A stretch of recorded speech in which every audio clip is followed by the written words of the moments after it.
Okay, students, we'll continue further. देखिए एक question यहाँ पे दिया आपको, and the question itself says something. There are two parts into this. Calculate the pH of a 0.1 molarity ammonia solution. That's the first part. पहला part जो है ना सीधा है.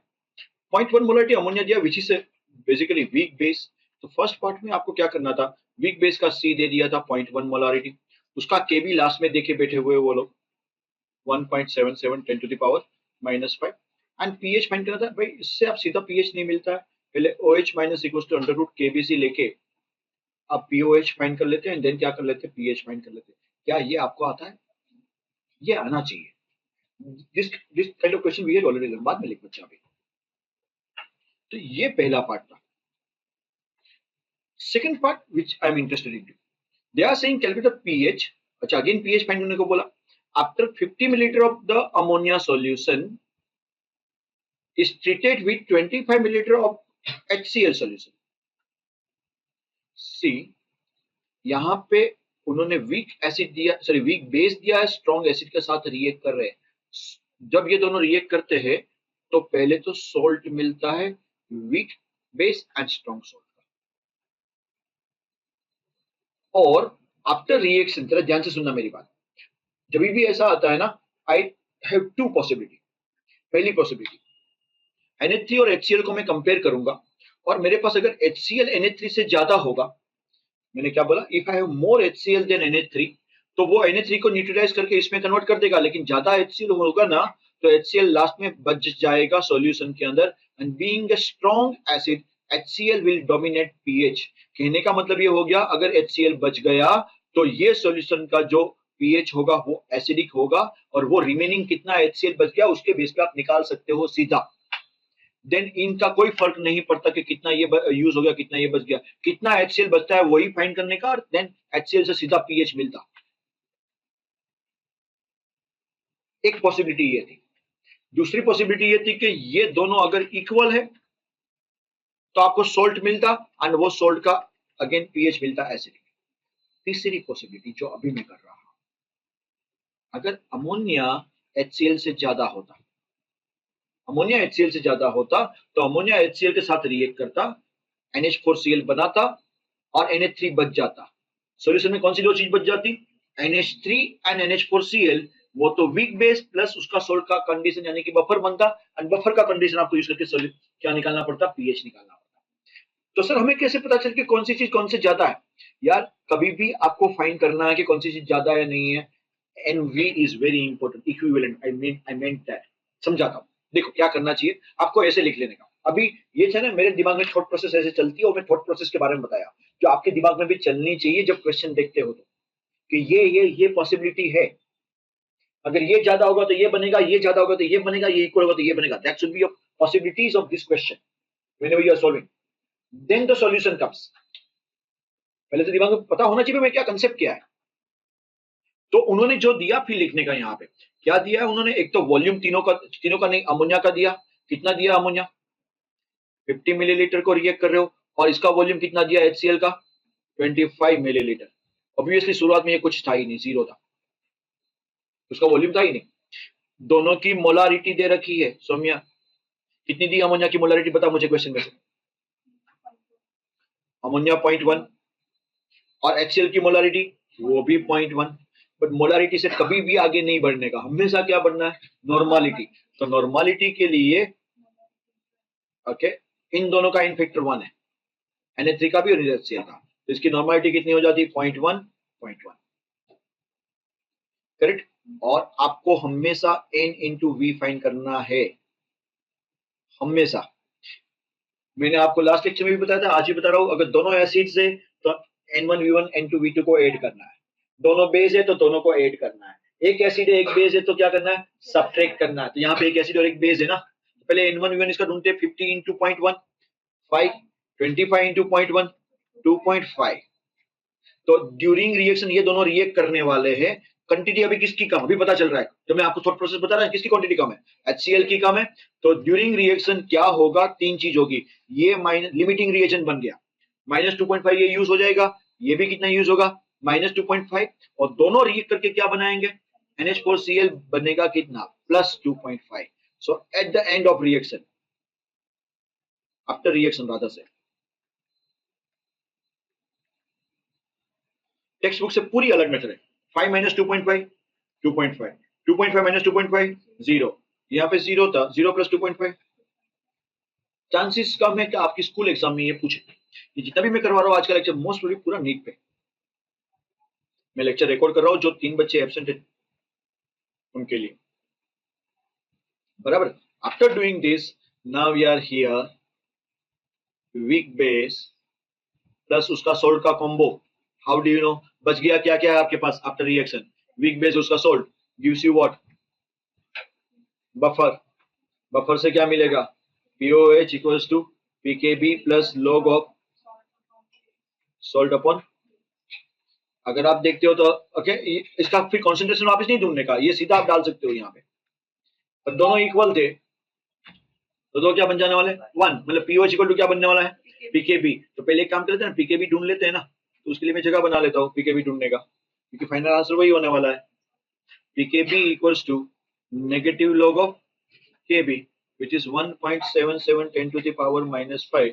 okay, I think so मैं रट्टा मारी बेटा, जो 4.74 या 4.81 आंसर है, 4.81 आंसर है, नहीं 74। हाँ आपको आता है ना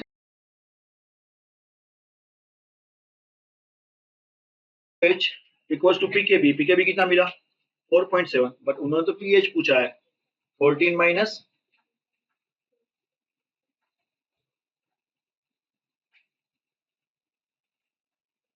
देखो ये जो है ना टेक्स्ट बुक की मेथड,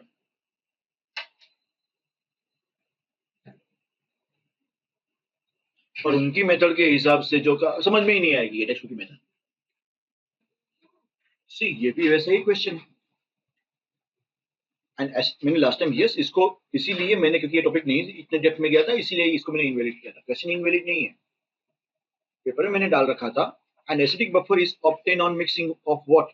अभी एसिडिक बफर है तो बेसिक डेफिनेशन हम क्या देखते हैं? क्या वीक एसिड होना चाहिए? क्या होना चाहिए आपके पास? वीक एसिड है, उसका सोल्ट। यहाँ पे क्या ये वीक एसिड है? नहीं, मैंने आधा ही क्वेश्चन दिया, मुझे पूरा ले लेने दो। 24 नंबर का क्वेश्चन है, रिमेनिंग हाफ यहाँ पे। अगर मैं चारों ऑप्शन देखता हूँ यहाँ पे, आई डोंट सी कि ये वीक एसिड है, आई डोंट सी ये वीक एसिड है, आई डोंट सी ये तो सोल्ट है, और वो भी स्ट्रॉन्ग बेस स्ट्रॉन्ग एसिड का। ये दोनों के दोनों स्ट्रॉन्ग है, तो आई डोंट सी ओईएम। यहाँ पे भी कुछ ज्यादा समझ में नहीं आ रहा, ये तो स्ट्रॉन्ग एसिड है यार, ये तो क्या है? Strong acid. तो इनवैलिड क्वेश्चन इसकी वजह से नहीं था कि यहाँ पे ऑप्शंस मैच नहीं हो रहे। Invalid question because we never learn that concept. So what I try to do, आपके पास अगर स्ट्रॉन्ग एसिड है यहाँ पे, जैसे ये केस में भी था, ये केस में भी स्ट्रॉन्ग एसिड था ना, but there was a possibility because of the presence of the weak base, there was a possibility कि आपको यहाँ पे क्या मिलता? सोल्ट मिलता एंड बफर सॉल्यूशन मिलता। यहाँ पे ये केस में भी ऐसा ही है। तो ये स्ट्रॉन्ग बेस नॉर्मली नहीं बनाएंगे, ये नहीं बनाएंगे, इसलिए ज्यादा कैलकुलेशन किए बिना इसको आप आंसर लिख सकते थे। लेकिन अभी समझा रहा हूं कैसे बनेगा। देखो ये जो क्वेश्चन है, आपको करना क्या है मालूम है? HCl प्लस CH3COON है, ये दोनों भी रिएक्ट करते हैं। सर ये दोनों क्यों रिएक्ट करेंगे? इन दोनों में से कैन यू सी, ये Na और ये Cl जो है वो दोनों स्ट्रॉन्गर पार्ट है, ये दोनों स्ट्रॉन्गर पार्ट है, तो वो दोनों रिएक्ट करके NaCl बनाते, उससे फर्क नहीं पड़ता। लेकिन यहां से Na और Cl बनता तो यहाँ से CH3COOH क्या बनता? CH3COOH। पॉसिबिलिटी थी कि eight the end of reaction आपके पास वीक एसिड और ये सोल्ट बच जाए। अगर ये बच जाएगा तो क्या बनेगा? Acidic buffer. लेकिन वो एक ही केस में बच जाता अगर इसका इक्विवेलेंट ज्यादा होता इससे। तो देखो है कि नहीं, देख सकते हो। एसिड कितना दिया था? 100 millilitre and 0.1 molarity. Considering molarity equal to normality, इसका इक्विवेलेंट कितना मिलता है? NV 10 मिलता, बराबर। CH3CO ने देखिए आपके पास कितना दिया है? 0.1 मोलारिटी एंड 200, इसका इक्विवेलेंट कितना मिलता? हाँ तो होगा आफ्टर रिएक्शन लिमिटिंग रिएजेंट ये है, ये कितना यूज होता?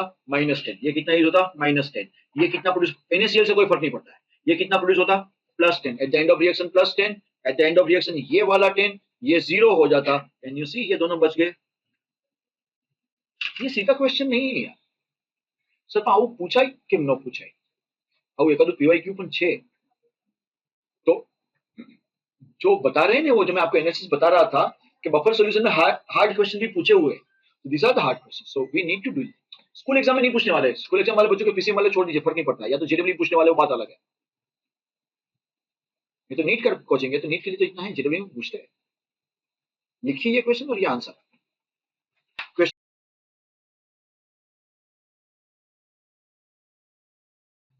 Next doubt 1919।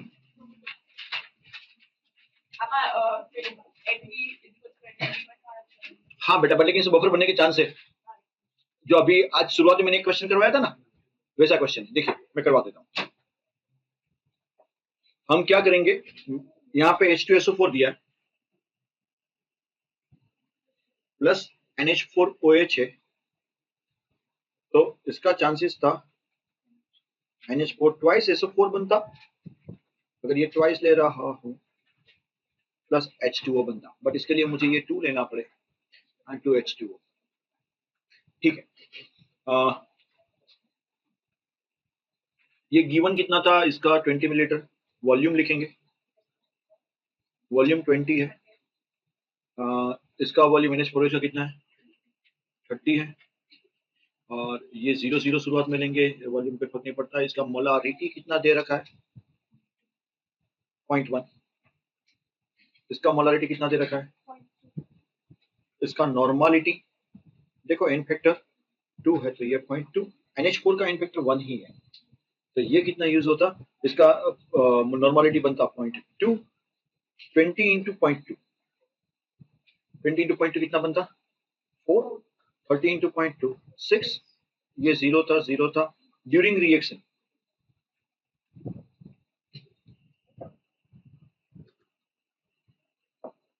During reaction since ये लिमिटिंग रिएजेंट है -4, ये +4 आता, बच जाता कितना, ये 2 और ये 4। बाकी सब में I am not interested. Why we are not interested, you know, क्योंकि आप जरा ध्यान से देखिए, आपके पास जो रिएक्शन में बच गया आफ्टर सॉल्यूशन के अंदर क्या क्या चीजें बची हुई है। पानी बचा होगा, कोई फर्क नहीं पड़ता है, NH4OH which is weak base, ammonium sulphate which is salt. And याद रखो, नॉर्मलिटी है ना NV वाला, उसको NV में ही रखो, उसको चेंज मत करना, मत लिख तुम्हें मैं ध्यान यहाँ पे, इसको NV मिला हुआ है, हमें इक्विवेलेंट मिला हुआ है, उसको चेंज मत करना, ये इसमें ही रखना। एंड आपके पास फॉर्मूला बनेगा, ओके, ये इक्विवेलेंट है, ये भी इक्विवेलेंट ही है, POH equals to PKB plus log of salt upon base. और एडवाइजेबल है कि आप यहाँ पे इक्विवेलेंट ही डालो, मोलारिटी डालते तो बहुत कंफ्यूजन होता है, गलत आंसर मिलने के चांसेस बहुत ज्यादा है। Normality is always safe and equivalent is always safe. उसमें ये स्टोइकियोमेट्री है ना, पार्ट नहीं लेगी। मोलारिटी है तो ये पार्ट करना पड़ता है, इसका स्टोइकियोमेट्री, इसका स्टोइकियोमेट्री सब कंसीडर करना पड़ता है। Normality takes care of all that part. तो पीकेबी सीधा दिया हुआ है 4.7, लॉग सोल्ट का कितना मिला हुआ है 4, 4/2 इज log 2, log 2 कितना मिलता है भाई हमें पास, क्या ये आंसर दिया हुआ है उन्होंने, चेक करो उनका आंसर ये है। ये POH मिला, सॉरी उन्होंने पीएच पूछा हुआ है, 14 - 5 9, यही दिया। समझ में आया आपको ये? एक्चुअली आज यही कंसेप्ट सिखाया ना मैंने, विद